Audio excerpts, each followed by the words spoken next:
Hello everyone, চলো তোমাদের সঙ্গে আজকে শেয়ার করি আজকে সারাদিনে আমি কি কি খেয়েছিলাম। তো প্রথমে আমি ব্রেকফাস্টে মা আমাকে দিয়ে দিয়েছে তড়কা আর সাথে দুটো ডিম সিদ্ধ। তারপর লাঞ্চ নিয়ে চলে এসেছি। লাঞ্চে ছিল আজকে ডাল ভাত আর তার সঙ্গে একটা আলু পটলের একটা তরকারি। আর আজকে যেহেতু সানডে তার জন্য স্পেশাল মেনু হিসাবে আজকে বাড়িতে হয়েছিল মাটন, কষা কষা খাসির মাংস। আর আর তো লোভ সামলাতে পারছি না, চলো তোমাদের সঙ্গে একটু শেয়ার করি লাঞ্চটা। প্রথমে আমি একটু ডাল আর লেবু চিপে একটু মেখে তরকারি দিয়ে খেয়ে নেব, তারপরে আমি মাটনটা দিয়ে খাবো।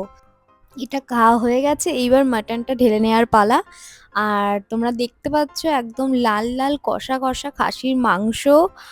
আর এখানে সব থেকে আমার ফেভারিট জিনিস হলো চর্বি। এই চর্বিটার জন্য আমি খাই স্পেশালি খাসির মাংস। তো চলো এবার এটা দিয়ে ভাতটা মেখে খাওয়া যাক। আমার তো ফেভারিট মাটন। তোমাদের কার কার ফেভারিট তোমরা অবশ্যই কমেন্টে জানিও। চলো লাঞ্চটা আমি এবার করে নিই, আর তোমাদের সঙ্গে আবার দেখা হবে ইভিনিং স্ন্যাক্সে আমি কি খাচ্ছি। চলো ইভিনিং স্ন্যাক্স নিয়ে আমি চলে এসেছি। তোমরা দেখতে পাচ্ছ আমি এখানে ঝাল ঝাল ফুচকা নিয়ে নিয়েছি। আর এই ফুচকাটা বাড়ির ওপর দিয়ে যাচ্ছিল তাই অল্প করে সবার জন্য নিয়ে নিয়েছি, আর আমিও এখানে খেয়ে নেবো ঝাল ঝাল ফুচকা। তো প্রথমে আলু ভরে আর একটু তেঁতুল জল দিয়ে আমি ফুচকাটা খেয়ে নিচ্ছি। আর দেখো কাণ্ড, বাবা এখানে নিয়ে চলে এসেছে মোমোস। ফুচকার পরে কে মোমো খায়, কিন্তু এনেছে যখন খেতে তো হবেই। আর এখানে আছে হিমালয়ান স্টিম মোমো, আর তার সঙ্গে ছিল হলো শেজওয়ান প্যান ফ্রাইড মোমো। আর একটা ছোট্ট একটা সসের একটা বটল দিয়েছে, খুবই কিউট। আর আমি এখানে সসে ডিপ করে করে খেয়ে নিলাম স্টিম মোমোটা। তারপরে এটাও একটু শেজওয়ান সস দিয়ে মাখানো মোমোটাও খেয়ে নিলাম। আর ডিনারে আজকে ছিল হলো মা বাড়িতেই বানিয়েছিল বিরিয়ানি, চিকেন বিরিয়ানি। তাই বুঝতেই পারছো আজকের খাওয়াটা কতটা রিচ হয়েছে। কিন্তু বিরিয়ানি হলে কে ছাড়ে। বিরিয়ানিটা আমি এখানে মা সার্ভ করে দিচ্ছে আমাকে, আর আমি কিন্তু ডবল ডিম দিয়ে খাচ্ছি।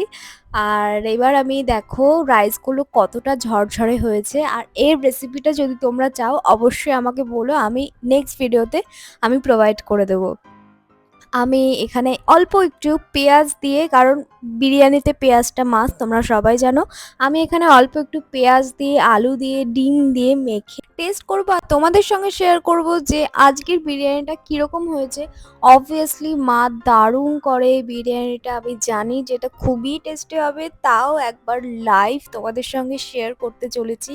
প্রথমে একটু আলুটা নিয়ে নিয়েছি, আর প্রচণ্ড গরম, মানে একদম মা গরম গরম সার্ভ করলো এক্ষুনি। আলুটা নিয়ে নিয়েছি, এবার অল্প একটু ডিম নিয়ে নেব। এবার আলু দিয়ে ডিম দিয়ে মেখে এবার চলো টেস্ট করা যাক। আর এটা অসাধারণ হয়েছিল খেতে, তোমরা জাস্ট বিলিভ করবে না। রেসিপিটা আমি নেক্সট ভিডিওতে শেয়ার করবো। সো আজকের ভিডিওটা কেমন লাগলো অবশ্যই জানিও। So till then by.